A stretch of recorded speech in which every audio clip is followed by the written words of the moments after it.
Bonjour à tous, j'espère que vous portez bien. La méditation que je vous propose aujourd'hui est une suite de la vidéo précédente. Nous sommes toujours sur la route vers Pâques. Et si cette vidéo et la précédente forment un ensemble, c'est tout comme leurs deux titres.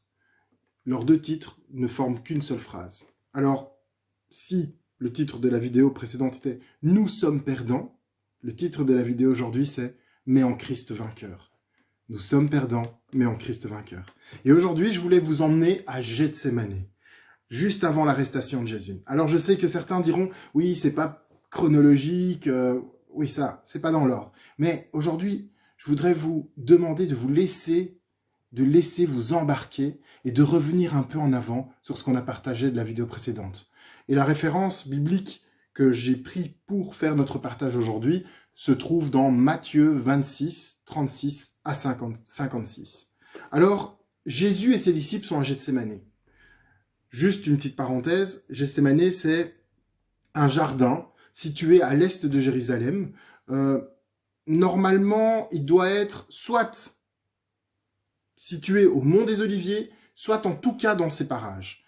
Et d'ailleurs, Gethsémanée signifie pressoir à huile. Et Jésus et ses disciples sont là. Jésus prend 3 disciples et décide de s'éloigner avec eux pour aller prier. Donc il prend, juste comme ça, il prend Pierre et les 2 fils de Zébédée. Il s'éloigne pour aller prier avec eux, parce qu'il sait ce qu'il va arriver. Et il a besoin de prier et d'être face au Père. Et lorsqu'on lit ce passage ici, pour moi, et c'est vraiment un sentiment personnel, c'est la première fois dans les évangiles que j'ai l'impression de ressentir une certaine fragilité et de voir Jésus à hauteur d'homme. Je ne parle pas de faiblesse, je parle d'une fragilité humaine. Lorsque je lis qu'il était saisi de tristesse et d'angoisse, qu'il demande à ses disciples de rester éveillés avec lui, car son âme est triste à en mourir. Je vois une situation à laquelle moi, je pourrais m'identifier. Vous savez, parfois j'ai l'impression qu'on a tendance à croire que le seul sentiment que Jésus a, c'est l'amour. Et comme souvent on le place souvent comme un super-héros, il ne peut pas ressentir de sentiments qu'on pourrait nous qualifier ou penser être une faiblesse humaine. Oui, Jésus a pleuré pour la mort de Lazare, mais il était triste, par amour, il était triste. Ici, c'est lui. Quand il demande aux disciples de rester éveillés avec lui, c'est vraiment « restez avec moi. Mon âme est triste à en mourir. » On oublie que Jésus est 100% Dieu, 100% homme. D'ailleurs, juste pour la parenthèse, s'il avait triché dans son humanité, son sacrifice à la croix, il aurait été vain. Il aurait été faux. Mais ici, Jésus,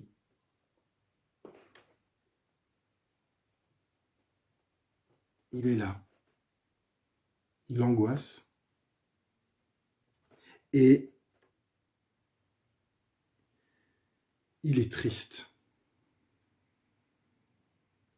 Et c'est un sentiment que je peux vivre aujourd'hui et que je sais c'est quoi l'angoisse et la tristesse. Et avant de continuer de parler de Jésus, j'avais envie de vous inviter à regarder un peu de plus près ce qui se passe avec les disciples de Jésus. Ce qui s'est passé avec eux pendant ce récit, moi, m'a marqué et m'a fait réfléchir. Ça m'a donné un enseignement pour moi aujourd'hui, moi, en tant que disciple de Christ. J'ai pu relever 3 attitudes que les disciples de Jésus à l'époque ont eues et qui pourraient m'arriver à moi aujourd'hui. On peut lire que Jésus veut prier avec ses disciples, mais on peut lire que premièrement, il y a l'assoupissement des disciples. Jésus sait ce qui arrive. Et alors qu'il prend 3 disciples pour l'accompagner et leur demander de veiller, de prier avec lui, ceux-ci s'endorment. Malgré le fait qu'il les réveille à 3 reprises, rien ne fait, ils dorment. Jésus les prévient, il dit, mais veillez,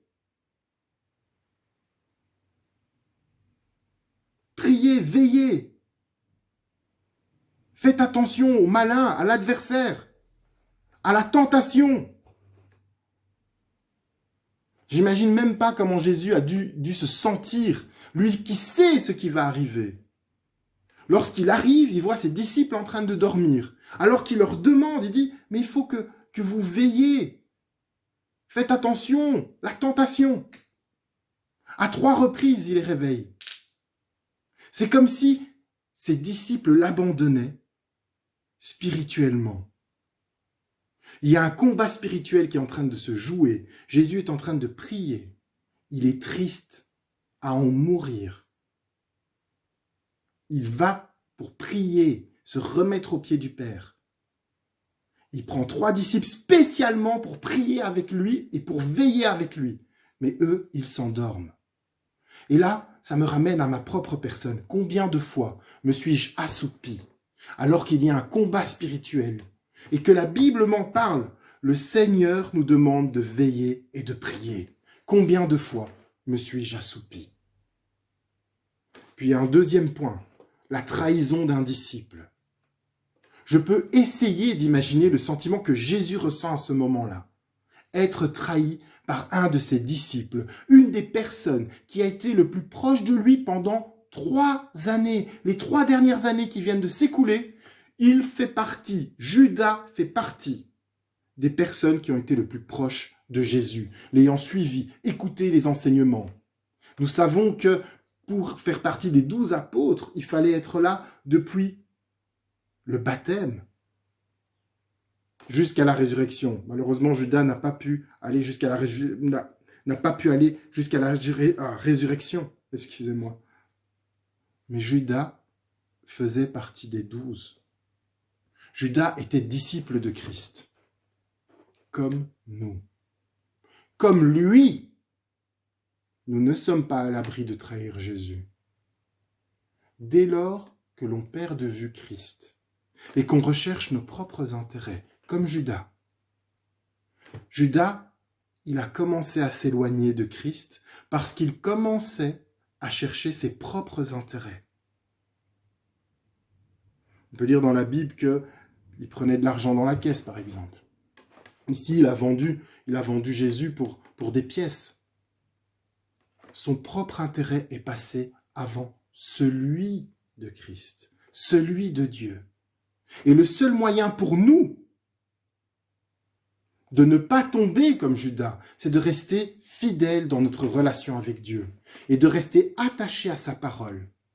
Ne pas chercher avant tout notre propre intérêt, notre propre joie, notre propre gloire, mais rester attaché à Dieu, ce que Judas n'a pas réussi à faire. Le 3e point que j'ai relevé, c'est la fuite des disciples. Voilà, Jésus est arrêté. Et c'est une foule de personnes lourdement armées, à l'époque, pour l'époque en tout cas, de bâtons et d'épées. Et même s'il y a un des disciples qui réagit, Jésus dit non, ça doit se passer. Et puis là, bon, j'ai pas compris. Je sais que nous lisons la Bible avec un recul et au calme, donc on n'a pas la même sensation qu'eux sur le moment. Jésus se fait arrêter. Et là, moi, l'impression que j'ai, c'est lâchement, les disciples prennent la fuite.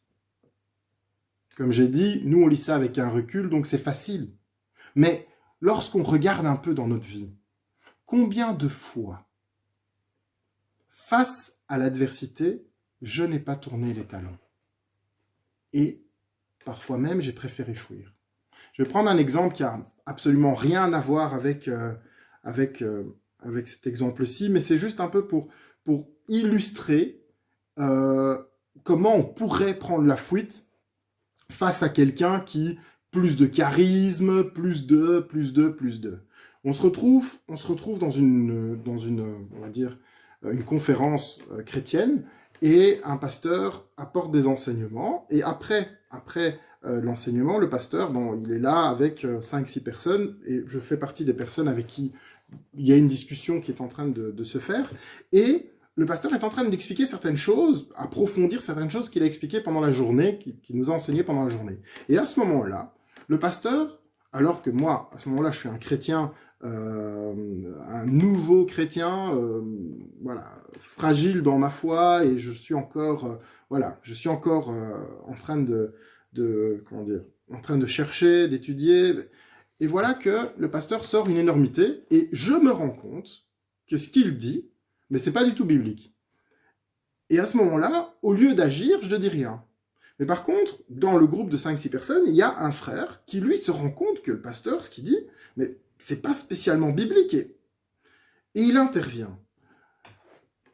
On est face à quelqu'un qui a beaucoup de charisme et qui arrive à convaincre. Déjà, il a convaincu les autres personnes qui n'ont pas, qui ne connaissaient pas, on va dire, ce passage dans la Bible, et qui, ah oui, ok.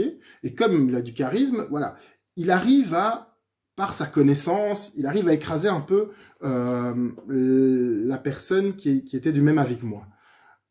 Je n'ai pas pris la parole.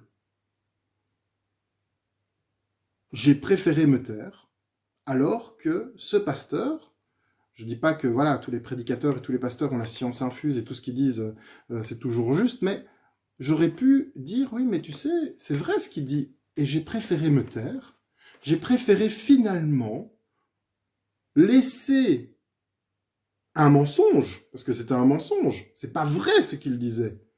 J'ai préféré laisser un mensonge que de dire non, la parole de Dieu dit ça. Parfois, dans notre vie, on préfère agir de cette façon-là. On préfère dire, mais finalement, je préfère soit ne rien dire, soit tourner les talons, soit fuir. Et c'est pas comme ça qu'on doit agir. Il faut qu'on reste ferme en Christ. Il faut qu'on ne l'abandonne pas. Et nous ne devons pas fuir. Et je repensais à ces 3 événements qui se sont passés avec les disciples, et je me dis que finalement, ce qui s'est passé avec les disciples de Jésus à l'époque peut m'arriver à moi encore aujourd'hui. Je ne suis pas à l'abri si je m'éloigne de Christ. Je ne suis pas à l'abri si je ne suis pas accroché à la parole de Dieu. Je ne suis pas à l'abri si je ne m'accroche pas à Dieu. Et comme conclusion à ce qu'on a partagé aujourd'hui, j'aimerais qu'on revienne à Jésus. Et j'aimerais qu'on lise les prières que Jésus fait au verset 39 et 42, qui doivent être encore pour nous des enseignements. Je lis au verset 39. « Mon Père, si cela est possible, que cette coupe s'éloigne de moi. Toutefois, non pas ce que je veux, mais ce que tu veux. » Verset 42. « Mon Père, s'il n'est pas possible que cette coupe s'éloigne, sans que je la boive, que ta volonté soit faite. » Oui, Jésus est triste. Oui, Jésus angoisse. Mais Jésus reste fidèle à Dieu. Humainement, c'est impossible ce qui va arriver. Mais par fidélité, Jésus l'a fait. Dans le titre, on parle de victoire. Déjà, même dans la vidéo précédente, on parle de victoire. Mais en Christ vainqueur. Oui. Mais la victoire de Jésus est à la croix. La victoire de Jésus est à la croix. Mais sa puissance est dans son obéissance. Tout comme Jésus, notre force se trouve dans notre fidélité. notre obéissance et notre relation avec Dieu. Notre victoire se trouve en Christ à la croix. Notre puissance se trouve dans notre fidélité, notre obéissance et notre relation avec Dieu. Et là, je voudrais vous laisser avec ces dernières questions. Mais vivons-nous encore à l'écoute du Saint-Esprit? Avons-nous encore faim de la parole de Dieu? Veillons-nous encore? Prions-nous encore? Ou vivons-nous dans la crainte, tout comme les disciples de Christ, au moment où Jésus allait se faire arrêter? Sommes-nous somnolents dans la recherche de notre propre intérêt ou de notre propre plaisir? Ou sommes-nous dans la fuite? Comment vivons-nous la victoire? Comment avons-nous la victoire? Non pas par nos propres forces, mais par la victoire de Christ à la croix. Soyons fidèles envers Dieu, tel que Jésus l'a été, car oui, nous sommes perdants. Mais en Jésus-Christ, le Seigneur nous donne la victoire. Nous avons la victoire en Christ, mais c'est dans notre fidélité envers Dieu qu'est notre puissance. Soyez bénis. Amen.